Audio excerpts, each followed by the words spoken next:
Bismillahirrahmanirrahim. Assalamualaikum warahmatullahi wabarakatuh. Alhamdulillahi rabbil alamin. Wassalatu wassalamu ala ashrafil anbiya'i wal mursalin.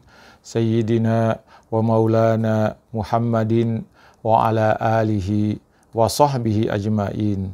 Amma ba'd.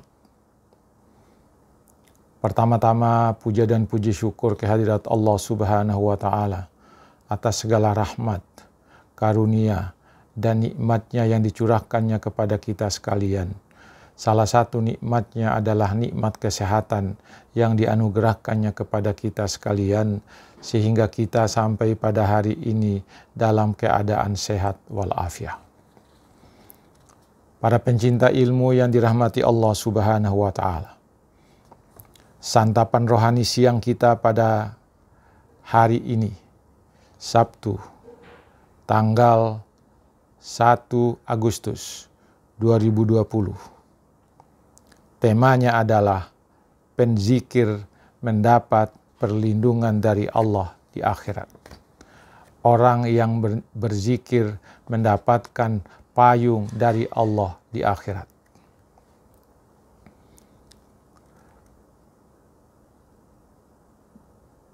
Para pencinta ilmu yang dirahmati Allah Subhanahu wa Ta'ala, banyak sekali keutamaan yang diperoleh dari orang-orang yang selalu berzikir, yang selalu mengingat Allah.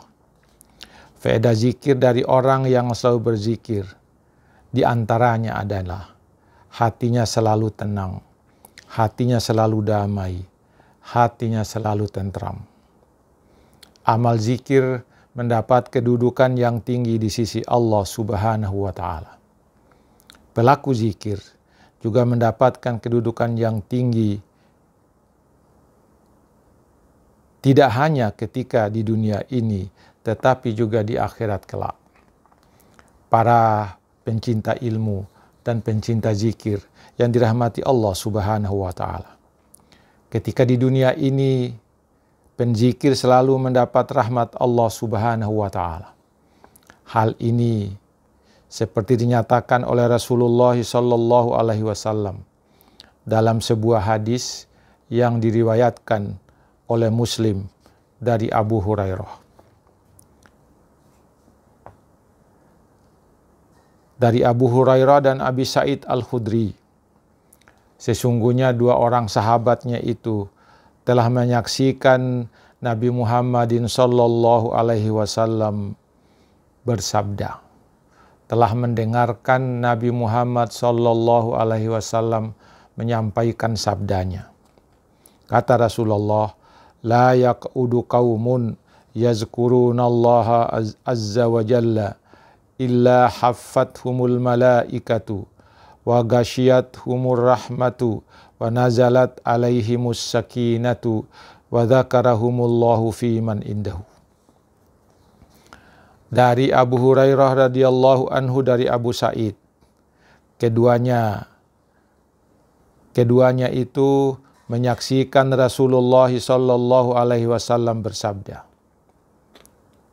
la yaq'udu qaumun, tidak duduk sekelompok orang, yazkurunallaha, yang melakukan zikrullah, yang mengingat Allah Subhanahu wa Ta'ala, illa haffathumul malaikah, kecuali mereka akan dilindungi dan dinaungi oleh para malaikat yang diturunkan oleh Allah dari langit. Wa ghashiyathumur rahmatu, dan mereka diliputi oleh rahmat Allah Subhanahu wa Ta'ala. Wa nazalat alaihimus sakinatu, dan Allah menurunkan kepada mereka ketenangan, kedamaian, dan ketentraman dalam kehidupan. Wa dzakarahumullahu fi man indahu, dan Allah mengingatkan kepada mereka apa yang ada di sisinya, yaitu pahala yang diberikan oleh Allah Subhanahu wa Ta'ala. Para pendengar, para pencinta ilmu dan zikir yang dirahmati Allah Subhanahu wa Ta'ala, di akhirat nanti, salah satu yang disebutkan oleh Rasulullah SAW, bahwa orang yang selalu berzikir kepada Allah akan diberi perlindungan oleh Allah Subhanahu wa Ta'ala, akan diberi payung oleh Allah Subhanahu wa Ta'ala, seperti payung yang disebutkan atau diberikan kepada 6 kelompok yang lainnya. Hal ini dinyatakan oleh Rasulullah dalam sebuah hadisnya yang berasal dari Abu Hurairah. Apa kata Abu Hurairah? An Abi Hurairata anin Nabi sallallahu alaihi wasallam qala sab'atun yuzilluhumullahu fi zillihi yawma la zilla illa zilluh. Al-imamul adil wa syabun nasha'a fi ibadati rabbih wa rajulun qalbuhu mu'allakun fil masajid wa rajulani tahabba fillahi ijtama'a alaihi wa tafarraqa alaihi wa rajulun talabathum ra'atun zatu mansabin wa jamalin faqala inni akhafullah wa rajulun tasaddaqa ahfa hatta la ta'lamu shimaluhu ma tunfiku yaminuhu wa rajulun zakarallah khalian fafadat ainahu. Dari Abu Hurairah radhiyallahu anhu, dia berkata, Rasulullah telah bersabda, ada 7 golongan yang akan dilindungi dan dinaungi oleh Allah Subhanahu wa Ta'ala dalam lindungannya pada hari di mana tidak ada naungan, tidak ada lindungan kecuali naungan dan lindungan dari Allah Subhanahu wa Ta'ala. Siapa mereka itu? Mereka itu adalah yang pertama, pemimpin yang adil. Jadilah pemimpin yang adil. Kalau kita menjadi pemimpin yang adil, maka nanti akan diberikan oleh Allah payung dan lindungan oleh Allah di akhirat nanti. Ketika ada di mahsyar, di mana panas matahari yang luar biasa, Allah akan memberikan payung untuk melindungi mereka. Yang kedua adalah pemuda yang tumbuh dan besar dalam menyembah Tuhannya, yaitu seseorang yang sejak kecil selalu beribadah kepada Allah. Seorang yang sejak kecilnya selalu taat kepada Allah. Seorang yang sejak kecilnya selalu mentaati perintah Allah Subhanahu wa Ta'ala. Pemuda inilah yang disebut pemuda yang tumbuh dan besar dalam menyembah Tuhannya. Dia ini pula nanti yang akan diberikan oleh Allah payung ketika di akhirat nanti. Yang ketiga, seseorang yang hatinya selalu terikat dan terpikat dengan masjid. Seseorang yang hatinya terlalu ingin ke masjid terus. Setiap salat dia ke masjid. Setiap ini hatinya tersangkut dan terpaut dengan masjid. Dia ini nanti juga akan dikasih oleh Allah naungan, payung oleh Allah Subhanahu wa Ta'ala.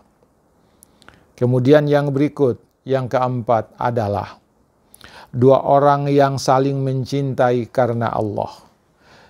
2 orang yang saling bersahabat dan saling mencintai karena Allah. Mereka bertemu dan berkumpul dalam persahabatan karena Allah. Dan mereka berpisah dari persahabatannya karena Allah Subhanahu wa Ta'ala. Jadi mereka inilah nanti yang juga akan diberi payung oleh Allah Subhanahu wa Ta'ala. Yang kelima, seseorang yang apabila diminta, diajak oleh seorang wanita yang kaya. Wanita kaya yang mengajak dia. Wanita yang punya kedudukan tinggi. Juga wanita yang cantik. Untuk melakukan perzinahan.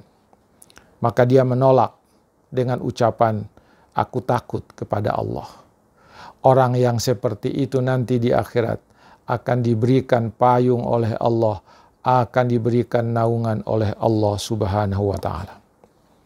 Yang keenam, seseorang yang selalu bersedekah dalam keadaan sembunyi-sembunyi secara ikhlas, secara tulus. Sehingga tangan kirinya tidak mengetahui apa yang dibelanjakan atau apa yang disedekahkan oleh tangan kanannya. Jadi orang yang ikhlas dalam bersedekah, ikhlas dalam memberikan sesuatu kepada orang lain, tidak dengan riya, tidak pula dengan bentuk sum'ah. Yang ketujuh adalah seseorang yang selalu berzikir kepada Allah dalam keadaan sunyi dan menangis karena takutnya kepada Allah. Mereka yang berzikir pada malam hari, bangun sholat tahajud, bangun sholat witir, berzikir kepada Allah pada malam itu. Kemudian mereka meneteskan air matanya karena takut kepada Allah. Maka orang yang berzikir seperti itu nanti akan mendapatkan naungan dan payung dari Allah. Tidak akan pernah mereka mendapatkan celaka karena siksaan di akhirat. Karena apa? Allah yang melindungi dia dan Allah memberikan payung kepadanya ketika di hari mahsyar nanti. Kalau saja Anda dapat melakukan satu hal dari hal yang di atas, maka Anda akan memiliki kedudukan yang sangat tinggi di sisi Allah. Mungkin juga Anda mendapatkan 7 payung dari Allah. Kalau tidak semuanya, pilihlah salah satu dari yang 7 itu. Saya kira menjadi pemimpin yang adil mungkin terlalu berat. Tapi menjadi pemuda yang tumbuh dan besar dalam menyembah Tuhannya, mungkin kita sudah lewat. Tetapi kalau kita melakukan sekarang, belumlah kita terlambat. Seorang yang hatinya terpikat dengan masjid, ini juga tidak susah. 2 orang yang saling mencintai karena Allah, ini juga tidak susah. Seorang yang diminta oleh seseorang wanita yang kaya, diajak untuk berbuat zina, itu berat. Hati-hati. Kemudian seorang yang selalu bersedekah karena Allah Subhanahu wa Ta'ala, tidak sulit. Tinggal kita ikhlaskan diri untuk itu. Yang ketiga, yang ketujuh, kita berzikir kepada Allah dan kita nangis karena mengingat Allah dan takut kepadanya. Demikianlah Bapak Ibu, para pendengar, para pencinta ilmu dan pencinta zikir yang dirahmati Allah Subhanahu wa Ta'ala. Semoga ini ada manfaatnya bagi kita sekalian. Lebih dan kurangnya mohon dimaafkan. Assalamualaikum warahmatullahi wabarakatuh.